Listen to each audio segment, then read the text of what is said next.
নানা যান, মামা যান, সবাই নিচে আয়েন। দেখেন কেডা আইছে। কি ব্যাপারটা কি? কি হইছে দেখতেছেন না? দেখেন কেডা আইছে। কি হলো, তুমি এখনো যাও নাই? তোমাকে না বললাম ভেতরে যাও। আমি বাইকটা পার্ক করে। আসসালামু আলাইকুম। আপনি নিশ্চয়ই মামা।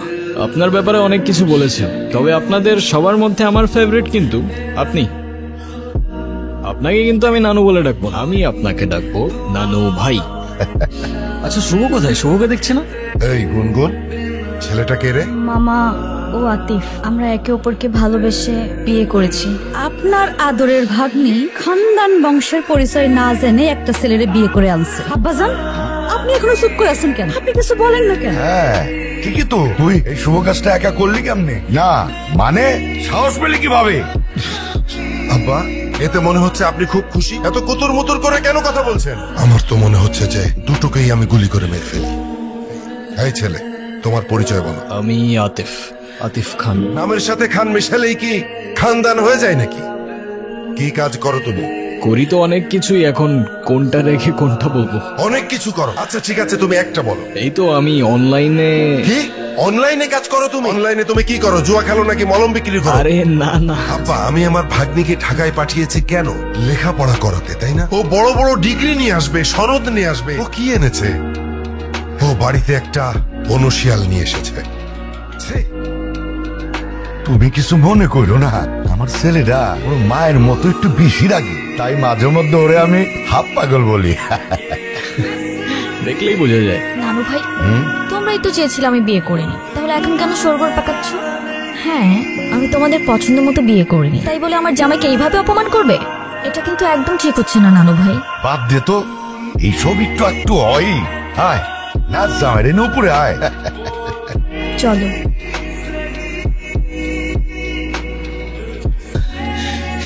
এই পাগল নাকি আপনি? মরতে যাচ্ছিলেন কি জন্য?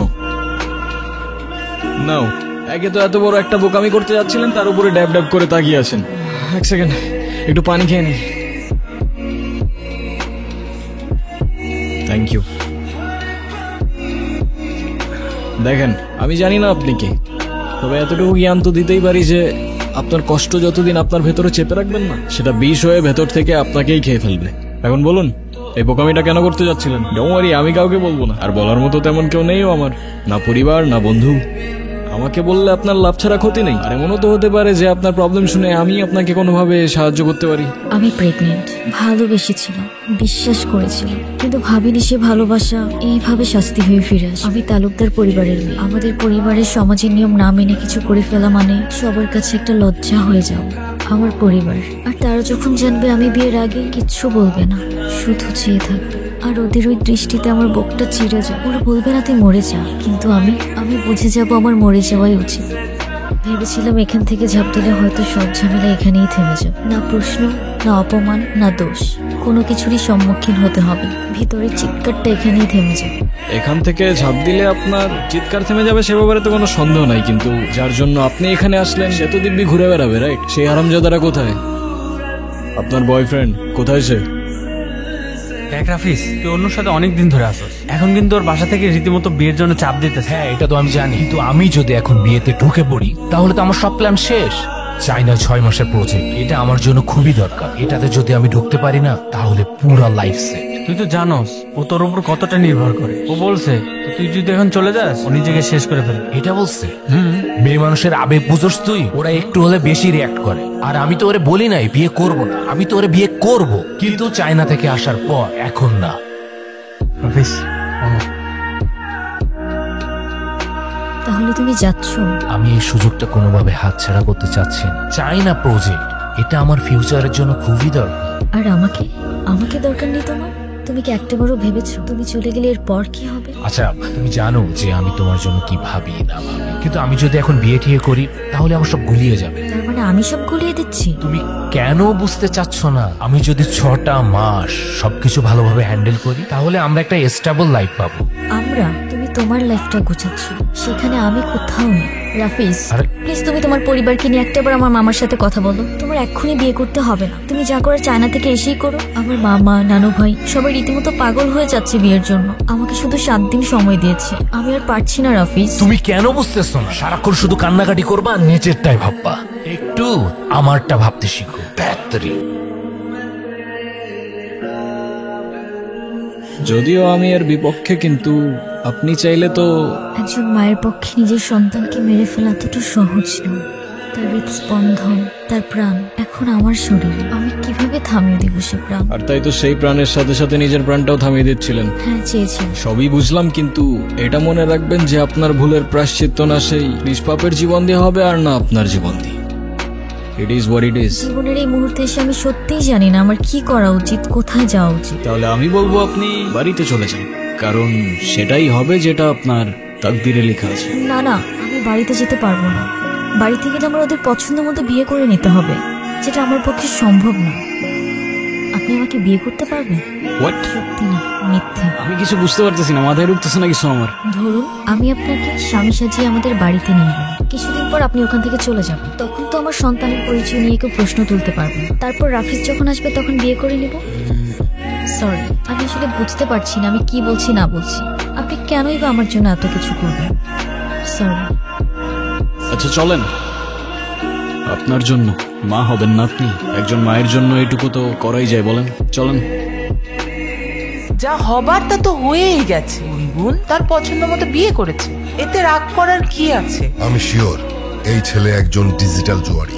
ওদের কাজ হচ্ছে বড়লোক ঘরের মেয়েদেরকে খুঁজে বের করা, তারপর তাদেরকে টার্গেট করে। শুধুমাত্র টাকার লোভে এই ছেলে আমার ভাগ্নিকে বিয়ে করেছে। থেকে আসে তোমার মাথায় এসব বুদ্ধি? আমায় বলবা, আমি তো বুঝতে পারি না। আর আমার ছেলেটাকে দেখে এত খারাপ কিছু মনে হয়নি, ছেলেটা ভালো ছেলে।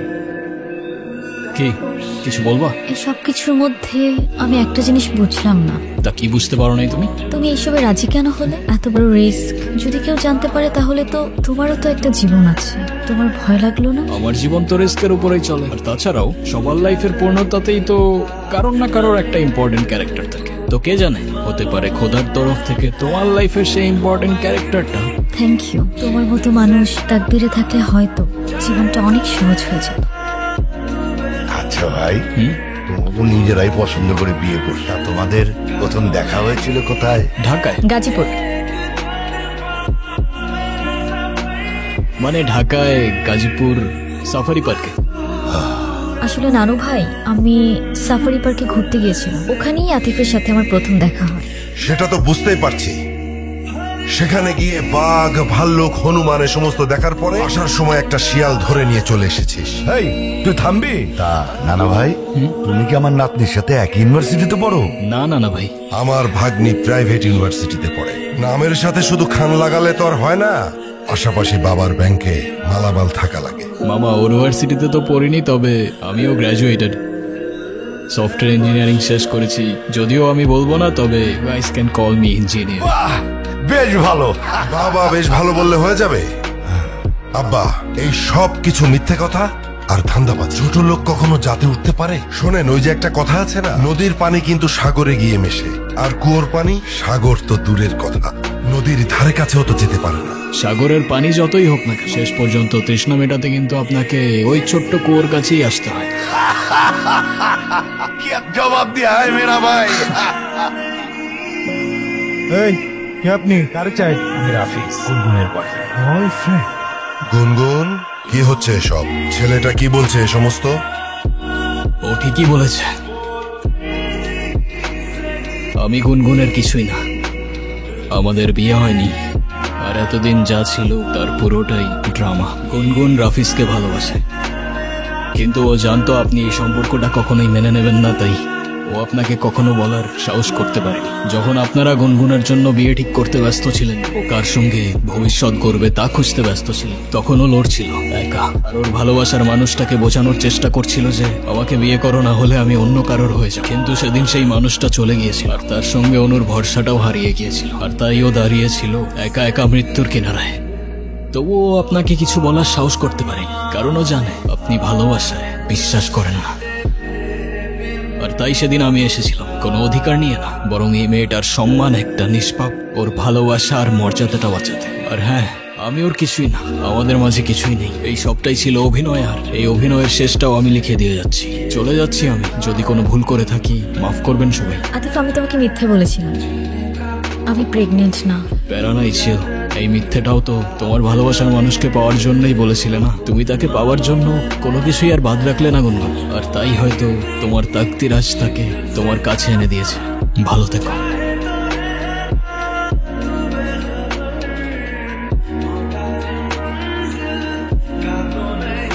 সরি, আমার জন্য তোমার অনেক কিছু মিস করতে হয়েছে। তুমি চায়না থেকে চলে কেন এলে?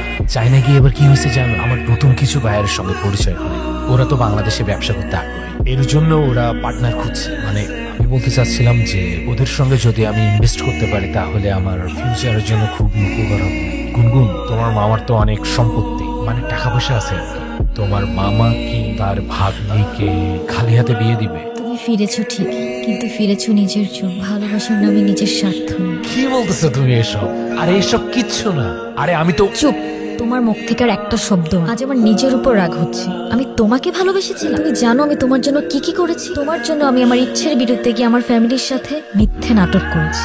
আর আতিফ, তার তো আমার কাছে কোনো চাওয়া পাওয়া ছিল না, তবু আমার জন্য, আমার সম্মানের জন্য সে এই বাড়িতে এসেছে। যে মানুষটা আমার জন্য এত কিছু স্যাক্রিফাইস করলো তাকেই আমি মিথ্যা বলেছি, আর সেটাও শুধুমাত্র তোমার জন্য। আর আজ তুমি এসেছো, সাথে করে নিয়ে এসেছো টাকার হিসেব, ব্যবসার প্রজেক্ট। এটা নতুন কিছু না।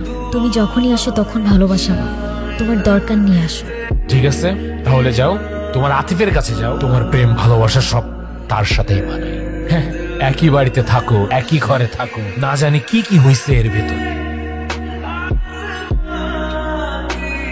আমি তোমাকে ভালোবাসি না। তুমি এখন এই মুহূর্তে এখান থেকে চলে যাবা। যাও। মারে, তুই আজকে যেটা করেছিস একদম ঠিক কাজ করেছিস। আমি না তোকে কোনোদিন বুঝিনি, বুঝবো কি করে? বোঝার চেষ্টাই তো করিনি।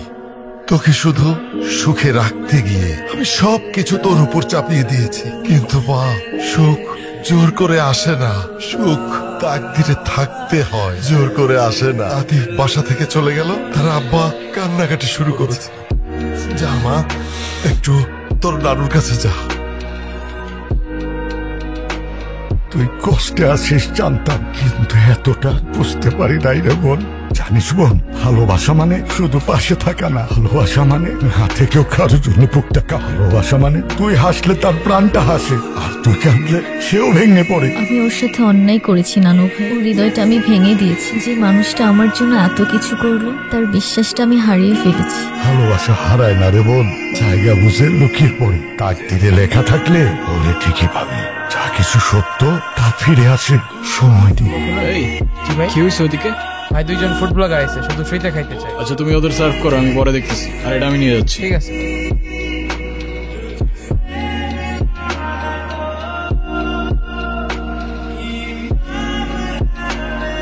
তুমি এখানে? আজকে তো আমাকে কারো চোখেই পড়ছে না, অথচ এই মানুষটাই আমাকে দেখেছিল। তার ক্যামেরার লেন্সে না, তার হৃদয়ের গভীরে থাকা লেন্সে। সে দেখেছিল এমন ভাবে যেভাবে দেখা যায় দুপুরে মায়া ভরা রোদ।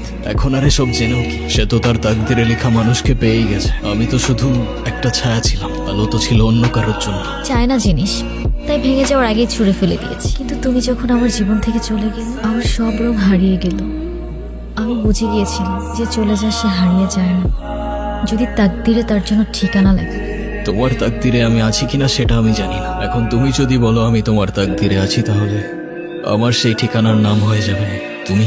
এখনো যদি না বুঝো, সেই ঠিকানায় আমি দাঁড়িয়ে আছি, তোমার সামনে, তোমার হয়ে। তবে শুধু ভালোবাসার জন্য না, একসাথে বাঁচার জন্য, একটা জীবন গড়ার জন্য। যে ঠিকানায় শুধু তুমি আর আমি।